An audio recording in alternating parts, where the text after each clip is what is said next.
Welcome back to my channel. ಹೊಸದಾಗಿ channel ನೋಡ್ತಾ ಇದ್ದರೆ ಸಬ್ಸ್ಕ್ರೈಬ್ ಮಾಡಿಕೊಂಡು ಸಪೋರ್ಟ್ ಮಾಡಿ. ಸಚ್ಚಿದಾನಂದ ಸಾಯಿನಾಥ್ಗೆ ನಮಸ್ಕಾರ ಮಾಡುತ್ತಾ ಸಾಯಿನಾಥರ ಅನುಗ್ರಹ ಎಲ್ಲರ ಮೇಲೂ ಇರಲಿ ಅಂತ ವಿಡಿಯೋ ಪ್ರಾರಂಭ ಮಾಡ್ತಾ ಇದ್ದೀನಿ. ಸ್ನೇಹಿತರೆ, ಈ ಕಲ್ಲುಪ್ಪಿನ ಪರಿಹಾರವನ್ನು ಶನಿವಾರದ ದಿನಗಳಲ್ಲಿ ಯಾರು ಮಾಡ್ಕೊಳ್ತಾರೋ ಅವರಿಗೆ ಸ್ವಂತ ಮನೆಗೆ ಯೋಗ ಕೂಡಿ ಬರುತ್ತೆ.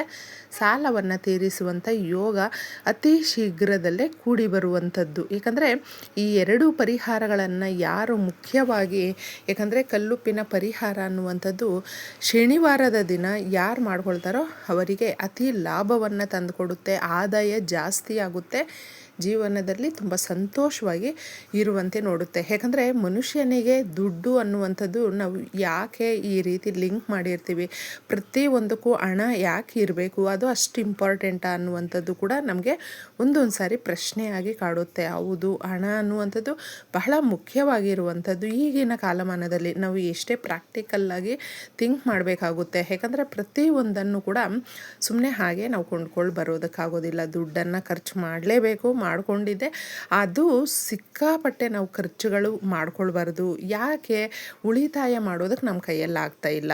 ಇದು ಎಲ್ಲವೂ ಕೂಡ ಈ ಪರಿಹಾರದಲ್ಲೇ ಇದೆ ಸ್ನೇಹಿತರೆ. ಯಾಕಂದರೆ ನಾವು ಒಂದು 100 ರೂಪಾಯಿ ದುಡಿತಾ ಇದ್ದೀವಿ ಅಂತ ಹೇಳಿದ್ರೆ ಅದರಲ್ಲಿ ನಾವು ಒಂದಷ್ಟು ಸೇವಿಂಗ್ ಮಾಡಲೇಬೇಕು. ಖರ್ಚನ್ನು ಮಾಡ್ತಾನೇ ಇದ್ದಾಗ ಒಂದು ದಿನ ನಮಗೆ ಕಷ್ಟಗಳು ಜಾಸ್ತಿ ಆಗುತ್ತೆ. ಈ ಪರಿಹಾರಗಳನ್ನು ಮಾಡಿಕೊಂಡಾಗ ಖರ್ಚುಗಳು ಕಡಿಮೆ ಆಗುತ್ತೆ, ಆದಾಯ ನಮಗೆ ಒಂದೊಂದೇ ಸ್ಟೆಪ್ ನಾವು ಮೇಲೆ ಹೋಗೋದಕ್ಕೆ ದಾರಿ ಮಾಡಿಕೊಡುತ್ತೆ. ಒಂದೇ ಸಾರಿ ಯಾವುದೂ ಬರೋದಿಲ್ಲ, ಆದರೆ ತಪ್ಪದೆ ಒಂದು ದಿನ ಮಾತ್ರ ನಾವು ಸಕ್ಸಸ್ಸನ್ನು ಕಾಣಬಹುದು. ಎಷ್ಟೋ ಜನಕ್ಕೆ ಸ್ವಂತ ಮನೆಯ ಯೋಗ ಅನ್ನುವಂಥದ್ದು ಕೂಡಿರೋದಿಲ್ಲ. ಶನಿವಾರದ ದಿನ ಕಲ್ಲುಪ್ಪಿನ ಪರಿಹಾರ ಶಕ್ತಿಯಿಂದ ಕೂಡಿರುತ್ತೆ. ಯಾರಿಗೆ ಈ ಒಂದು ಪರಿಹಾರವನ್ನು ಮಾಡಿಕೊಳ್ಳುವಂಥ ಸಮಯ ಇದೆಯೋ ಅವರು ತಪ್ಪದೆ ಶನಿವಾರ ಮಾಡ್ಕೊಳ್ಳಿ. ಶನಿವಾರ ಬಂದು ಮುಖ್ಯವಾಗಿ ನಾವು ಆಂಜನೇಯ ಸ್ವಾಮಿಯನ್ನು ಪೂಜಿಸುವಂಥದ್ದು, ಶನಿ ಮಹಾತ್ಮರನ್ನು ಆರಾಧನೆ ಮಾಡುವಂಥದ್ದು. ಯಾಕಂದರೆ ಶನಿ ಮಹಾತ್ಮರನ್ನು ಪೂಜೆ ಮಾಡುವಾಗ ತುಂಬ ಜನ ಒಂದು ಅರ್ಧಾಷ್ಟಮ ಶನಿ, ನಮಗೆ ಶನಿಯ ದೋಷಗಳಿದೆ, ಇದನ್ನು ನಿವಾರಣೆ ಯಾವ ಥರ ಮಾಡ್ಕೊಳ್ಬೇಕು, ಕಷ್ಟ ಜಾಸ್ತಿ, ದುಡ್ಡು ಖರ್ಚು ಮಾಡಿ ನಾವು ಪರಿಹಾರ ಮಾಡ್ಕೊಳ್ಬೇಕು ಅನ್ನುವಂಥ ಮೈಂಡ್ಸೆಟ್ಟಲ್ಲಿ ಸಾಕಷ್ಟು ಜನ ಇರ್ತಾರೆ. ಇಲ್ಲ ಸ್ನೇಹಿತರೆ, ಸಾಧಾರಣವಾಗಿ ತುಂಬ ಸುಲಭ ವಿಧಾನದಲ್ಲೇ ಮಾಡುವಂಥ ಪರಿಹಾರಗಳು ನಮ್ಮ ಕೈಯಾರ ಶನಿವಾರದ ದಿನಗಳಲ್ಲಿ ಈ ಪರಿಹಾರಗಳನ್ನು ಮಾಡಿಕೊಂಡಾಗ ನಾವು ಶನಿ ದೋಷಗಳು, ಅಷ್ಟಮ ಶನಿ ಕಾಡ್ತಾ ಇದ್ದರೆ ಆ ದೋಷಗಳಿಂದ ಮುಕ್ತಿ ಹೊಂದಬಹುದು. ಯಾವ ರೀತಿ? ಕಾಗೆಗಳಿಗೆ ಪ್ರತಿನಿತ್ಯ ಆಹಾರವನ್ನು ನಾವು ಸ್ನ್ಯಾಕ್ಸು ಏನಾದರೂ ಕೂಡ ಆಫರ್ ಮಾಡಬಹುದು. ಆದರೆ ಪ್ರತಿನಿತ್ಯ ಎಲ್ರಿಗೂ ಒಂದಲ್ಲ ಒಂದು ಕೆಲಸದ ಒತ್ತಡಗಳು, ನೆನಪಿರೋದಿಲ್ಲ, ಈ ಥರ ಅವ್ರದ್ದೇ ಆದಂಥ ಒಂದು ವಿಚಾರಗಳು ಇರುತ್ತೆ. ಅದಕ್ಕೆ ಶನಿವಾರದ ದಿನ ಆದರೂ ನೆನಪು ಮಾಡಿಕೊಂಡಿದ್ದೆ ನೀವು ಕಾಗೆಗಳಿಗೆ ಹಾಗೂ ಹಸು ಪಕ್ಷಿಗಳಿಗೆ ಏನಕ್ಕಾದರೂ ಕೂಡ ಅಷ್ಟೇ ಆಫರ್ ಮಾಡಿ ನೋಡಿ. ಆ ದಿನ ದೋಷಗಳು ಯಾವ ಥರ ಮುಕ್ತಿ ಹೊಂದ್ತೀರಾ. ಇನ್ನು ಮುಖ್ಯವಾಗಿ ಶನಿವಾರದ ದಿನ ನೀವೇನಾದರೂ ಶನೇಶ್ವರನ ದೇವಸ್ಥಾನಕ್ಕೆ ಹೋದರೆ ಎಳ್ಳು ದೀಪ ಇರುತ್ತಲ್ವ, ಎಳ್ಳು ದೀಪ ಹಚ್ಚಿ ಬನ್ನಿ. ಇಲ್ಲಾಂದರೆ ಎಳ್ಳು ದೀಪ ನಮಗೆ ಹಚ್ಚೋದಕ್ಕಾಗೋದಿಲ್ಲ ಅಂತ ಹೇಳಿದ್ರೆ ಎಳ್ಳೆಣ್ಣೆಯ ದೀಪವನ್ನು ನೀವು ಹಚ್ಬಿಟ್ಟು ಬರಬಹುದು. ಆ ದೇವಸ್ಥಾನಕ್ಕೆ ಎಳ್ಳೆಣ್ಣೆ, ಎಳ್ಳು ಈ ಥರ ಎಲ್ಲ ದಾನ ಮಾಡಬಹುದು. ಯಾರಿಗಾದರೂ ನಾವು ಶನಿವಾರದ ದಿನಗಳಲ್ಲಿ ಎಳ್ಳನ್ನು ದಾನ ಮಾಡಿದಾಗ ವಿಶೇಷವಾದ ಫಲಗಳನ್ನು ಕಾಣಬಹುದು. ಇನ್ನು ಈ ಪರಿಹಾರಗಳ ಜೊತೆ ಮುಖ್ಯವಾಗಿ ಶನಿವಾರದ ದಿನಗಳಲ್ಲಿ ಹೊರಗಡೆ ಎಲ್ಲೋ ಹೋಗಿರ್ತೀವಿ ಕೆಲಸಗಳ ಮೇಲೆ, ಬರುವಾಗ ನಮಗೆ ಯಾವುದಾದ್ರೂ ಕಬ್ಬಿಣದ ವಸ್ತುಗಳು, ಐರನ್ ವಸ್ತುಗಳು, ಹಾಗೆ ವುಡ್ಡನ್ ವಸ್ತುಗಳು ತುಂಬ ಅಟ್ರಾಕ್ಟಿವ್ ಆಗಿ ಕಾಣುತ್ತೆ, ತಗೊಂಡೋದ್ರೆ ಚೆನ್ನಾಗಿರುತ್ತೆ ಮನೆಗೆ ಅಂತ ನಾವು ಅಂದ್ಕೊಳ್ತೀವಿ. ಆದರೆ ಶನಿವಾರದ ದಿನಗಳಲ್ಲಿ ಕೊಂಡ್ಕೊಂಡು ಬರಬೇಡಿ. ಶಾರ್ಪ್ ಆಗಿರುವಂಥ ವಸ್ತುಗಳನ್ನು ಕೂಡ ಸೇರಿಸಿ ತಗೊಂಡು ಬರಬಾರ್ದು. ಈ ದಿನಗಳಲ್ಲಿ ತಗೊಂಡು ಬಂದರೆ ನಾವು ಶನಿ ದೋಷಕ್ಕೆ, ಶನಿ ಆಗ್ರಹಕ್ಕೆ ಗುರಿಯಾಗುವುದುಂಟು. ಅದಕ್ಕೆ ಈ ದಿನಗಳಲ್ಲಿ ಮುಖ್ಯವಾಗಿ ನೀವು ಸಾಧ್ಯ ಆದರೆ ನಿಮ್ಮ ಪೇರೆಂಟ್ಸ್ ಇದ್ದರೆ ಅವ್ರ ಕಾಲಿಗೆ ಮುಗಿದು ಅವರನ್ನು ಖುಷಿಪಡಿಸುವಂಥ ಯಾವುದಾದ್ರೂ ಒಂದು ಕೆಲಸವನ್ನು ಮಾಡಿ ಅವರ ಆಶೀರ್ವಾದ ಅನ್ನೋದಿದ್ದರೆ ನಿಜವಾಗ್ಲೂ ಸಕ್ಸಸ್ ಅನ್ನುವಂಥದ್ದು ಸುಲಭವಾಗಿ ಸಿಗುತ್ತೆ. ಮಾಡ್ಕೊಂಡು ನೋಡಿ. ತುಂಬ ಕಷ್ಟಗಳಿದೆ ಅನ್ನುವಂಥವರು ಆರಾಮಾಗಿ ಅದರಿಂದ ಹೊರಗಡೆ ಬರಬಹುದು.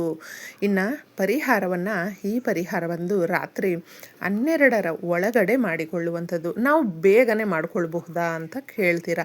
ಎಷ್ಟೋ ಜನ ಕೆಲಸಕ್ಕೆ ಹೋಗಿ ಬಂದು ಮನೆಯಲ್ಲಿ ಕೆಲಸ ಕಾರ್ಯ ಎಲ್ಲ ಮಾಡಿ ಮಲಗೋದು ಲೇಟ್ ಆಗುತ್ತೆ. ಅಂಥವರು ಕೂಡ ಅದಕ್ಕೋಸ್ಕರ ರಾತ್ರಿ ನೀವು ಒಂದು 12 ಗಂಟೆಯ ಒಳಗಡೆ ಮಾಡ್ಕೊಳ್ಳಿ ಅಂತ ತಿಳಿಸುವಂಥದ್ದು. ಒಂದು ಗಾಜಿನದ್ದು ಅಥವಾ ಮಣ್ಣಿನದ್ದು ಇವು ಎರಡರಲ್ಲಿ ಒಂದನ್ನು ಮಾತ್ರ ತಗೊಳ್ಳಿ. ಸಮಸ್ಯೆಗಳನ್ನು ಬಗೆಹರಿಸ್ಕೊಳ್ಳೋದಕ್ಕೆ, ಋಣಾತ್ಮಕ ಭಾರ ನಮಗೆ ಇದ್ದಾಗ ಆ ಭಾರಗಳನ್ನು ಇಳಿಸ್ಕೊಳ್ಳೋದಕ್ಕೆ, ನೆಗೆಟಿವ್ ಎನರ್ಜಿಯನ್ನು ಕಳ್ಕೊಳ್ಳೋದಕ್ಕೆ, ನಾವು ಸಕಾರಾತ್ಮಕವಾಗಿ ನಮ್ಮ ಮನೆಗೆ ಎಲ್ಲವೂ ಬರಬೇಕು ಅನ್ನೋದಕ್ಕೆ ಮಾಡುವಂಥ ಪರಿಹಾರ ಇದಾಗಿರೋದರಿಂದ ಮುಖ್ಯವಾಗಿ ಬಳಸುವಂಥ ವಸ್ತುಗಳು ಕೂಡ ಗಮನದಲ್ಲಿಟ್ಕೊಳ್ಳಿ. ಆಗ ಮಾತ್ರ ನಮ್ಮ ಸಮಸ್ಯೆಗಳನ್ನು ಬಗೆಹರಿಸ್ಕೊಳ್ಬಹುದು. ಈ ಸಾಸುವೆ, ಕಲ್ಲುಪ್ಪು ಹಾಗೂ ಅರಿಶಿಣ ಇದೆಲ್ಲವೂ ನೀವು ಒಂದು ಸರಿ ಗಮನಿಸಿ ನಮ್ಮ ಮನೆಯಲ್ಲಿ ಇರುವಂಥ ಕಷ್ಟಗಳನ್ನು ಕಡಿಮೆ ಮಾಡೋದಕ್ಕೆ, ಹಣಕಾಸನ್ನು ನಮಗೆ ಇನ್ನಷ್ಟು ಮತ್ತಷ್ಟು ಅಂತ ಅದರಿಂದ ಬಲವನ್ನು ಕೊಡೋದಕ್ಕೆ ಮಾಡುವಂಥ ಪರಿಹಾರ. ಕಷ್ಟಗಳು ಸ್ವಲ್ಪ ಸ್ವಲ್ಪನೇ ನಾವೀಗ ಕಲ್ಲುಪ್ಪನ್ನು ನೀರಲ್ಲಿ ಹಾಕಿದಾಗ ಯಾವ ಥರ ಕರಗುತ್ತೆ ಆ ಥರ ಕಷ್ಟಗಳು ಕರಗೋಗಲಿ ಅನ್ನೋದಕ್ಕೆ ಈ ಪರಿಹಾರವನ್ನು ಮಾಡ್ತಾಯಿದ್ದೀವಿ. ಇದನ್ನು ಮಾಡಿಕೊಳ್ಳುವಾಗ ಬೌಲನ್ನು ನೀವು ಒಂದು ತಗೊಂಡಿದ್ದೆ, ಅದರಲ್ಲಿ ಇಡೀ ಕಲ್ಲುಪ್ಪನ್ನು ಹಾಕಿ ಕಲ್ಲುಪ್ಪು ಮಾತ್ರ ನಾವು ಉಪಯೋಗಿಸ್ಕೊಳ್ಬೇಕು. ಪುಡಿ ಉಪ್ಪನ್ನು ಬಳಸೋದಕ್ಕೆ ಹೋಗಬೇಡಿ. ಸಾಸುವೆ ಬಂದು ಎಷ್ಟೋ ನರದೃಷ್ಟಿಯನ್ನು ಹೋಗಲಾಡಿಸುತ್ತೆ. ಅರಿಶಿಣ ಗುರುಬಲ ಹೆಚ್ಚು ಮಾಡುತ್ತೆ. ಹಾಗೂ ನೀವು ತುಳಸಿ ದಳಗಳನ್ನು ಒಂದು 5 ತಗೊಳ್ಳಿ, ಇಲ್ಲಾಂದರೆ ಒಂದು ಚಿಕ್ಕದಾಗಿ ನಿಮಗೆ ಎಷ್ಟು ಸಿಗುತ್ತೋ ಅಷ್ಟು ತಗೊಳ್ಳಿ. ಪೂಜೆಗೆ ಬಳಸುವಂಥ ಗಿಡದಲ್ಲಿ ಮುಟ್ಟೋದಕ್ಕೆ ಹೋಗಬೇಡಿ, ಬೇರೆ ಗಿಡದಲ್ಲಿ ತಗೊಳ್ಳಿ. ಈ ವಸ್ತುಗಳು ಎಲ್ಲವೂ ಕೂಡ ನಮಗೆ ಖುಷಿಯನ್ನು ಕೊಡುವಂಥದ್ದು, ಆದಾಯವನ್ನು ಹೆಚ್ಚು ಮಾಡುವಂಥದ್ದು, ಯಜಮಾನರಿಗೆ ಇನ್ನೂ ಆದಾಯದ ಮಾರ್ಗಗಳನ್ನು ತೋರಿಸ್ಕೊಡೋದಕ್ಕೆ, ಉಳಿತಾಯ ಮಾಡೋದಕ್ಕೆ ಹಾಗೂ ಖರ್ಚುಗಳು ಕಡಿಮೆ ಬೀಳೋದಕ್ಕೆ. ಮುಖ್ಯವಾಗಿ ಫಸ್ಟು ನಾವು ಖರ್ಚುಗಳನ್ನು ಕಡಿಮೆ ಮಾಡ್ತಾ ಇದ್ದಾಗ ಆಟೋಮೆಟಿಕ್ಕಾಗಿ ನಮಗೆ ಆದಾಯ ಅನ್ನುವಂಥದ್ದು ಜಾಸ್ತಿ ಆಗ್ತಾ ಬರುತ್ತೆ. ಉಳಿತಾಯ ಮಾಡೋದಕ್ಕೆ ಮಾರ್ಗಗಳು ಕಾಣಿಸುತ್ತೆ. ಫಸ್ಟು ಉಳಿತಾಯ ಮಾಡ್ಕೊಳ್ಳಿ, ಆಮೇಲೆ ನೀವು ಈ ರೀತಿಯ ಖರ್ಚುಗಳನ್ನು ಮಾಡ್ಕೊಳ್ಬಹುದು. ಸ್ನೇಹಿತರೆ, ನಾವು ಖರ್ಚೆಲ್ಲ ಮಾಡಿಕೊಂಡು ಮಿಕ್ಕಿದ ದುಡ್ಡನ್ನು ಸೇವಿಂಗ್ ಮಾಡ್ತೀವಿ ಅಂದರೆ ಅದು ತಪ್ಪಾಗ್ಬಿಡುತ್ತೆ. ಈ ಥರ ಒಂದು ಸರಿ ಪ್ರಯತ್ನ ಪಡಿ. ಸ್ಟಾರ್ಟಿಂಗಲ್ಲಿ ಕಷ್ಟ ಆಗುತ್ತೆ, ಹೋಗ್ತಾ ಹೋಗ್ತಾ ತುಂಬ ಸುಲಭ ಆಗಿಬಿಡುತ್ತೆ. ಈ ಪರಿಹಾರ ಮಾಡಿಕೊಂಡು ಇದನ್ನು ನಿಮ್ಮ ಗ್ಯಾಸ್ ಸ್ಟವ್ ಹತ್ರ ಇಡಿ. ಮೇಲೆ ಕೆಳಗಡೆ ಎಲ್ಲಿ ಜಾಗ ಇರುತ್ತೋ ಆ ಕಡೆ ಕ್ಲೀನಾಗಿ ಅಡುಗೆ ಮನೆಯಲ್ಲಿಯೇ ಎಲ್ಲ ಕೆಲಸ ಮಾಡಿ ಮುಗಿಸಿದ ಮೇಲೆ ಇದನ್ನು ಮಾಡಿ ಸಂಕಲ್ಪ ಮಾಡಿಕೊಂಡು ಕೇಳ್ಕೊಳ್ಳಿ. ನಿಮ್ಮ ಕಷ್ಟಗಳನ್ನು ಹೇಳ್ಕೊಳ್ಳಿ, ನಿಮ್ಮ ಇಷ್ಟಾರ್ಥಗಳು ನೆರವೇರಲಿ ಅಂತ ಪ್ರಾರ್ಥನೆ ಮಾಡಿಕೊಂಡು ಇಡಿ. ನೋಡಿ, ಮನೆ ಕಟ್ಟುವಂಥ ಯೋಗ, ಭೂಮಿ ತಗೊಳ್ಳುವಂಥ ಯೋಗ, ದೋಷಗಳಿದ್ದರೆ ನಿವಾರಣೆ ಆಗಿ ನಾವು ಆದಾಯ ಜಾಸ್ತಿ ಆಗುವಂತೆ ಡೈರೆಕ್ಟಾಗಿ ಮಾಡುವಂಥ ಪರಿಹಾರಗಳಲ್ಲಿ ಈ ಪರಿಹಾರ ಕೂಡ ತುಂಬ ಸೂಕ್ತವಾಗಿದೆ. ಮಾರನೇ ದಿನ ಇದನ್ನು ತಗೊಂಡೋಗಿ ಯಾರು ತುಳಿದೇ ಇರುವ ಪ್ರದೇಶದಲ್ಲಿ ನಾವು ಹಾಕಬೇಕು. ನಮ್ಮ ಮನೆಯಲ್ಲಿರುವಂಥ ಕಷ್ಟಗಳನ್ನು ತಗೊಂಡೋಗಿ ಹಾಕ್ತಾ ಇರ್ತೀವಿ. ಹುಷಾರಾಗಿ ಹಾಕ್ಬಿಟ್ಟು ವಾಪಸ್ ಬನ್ನಿ. ಇಷ್ಟೇ ಸುಲಭವಾಗಿ.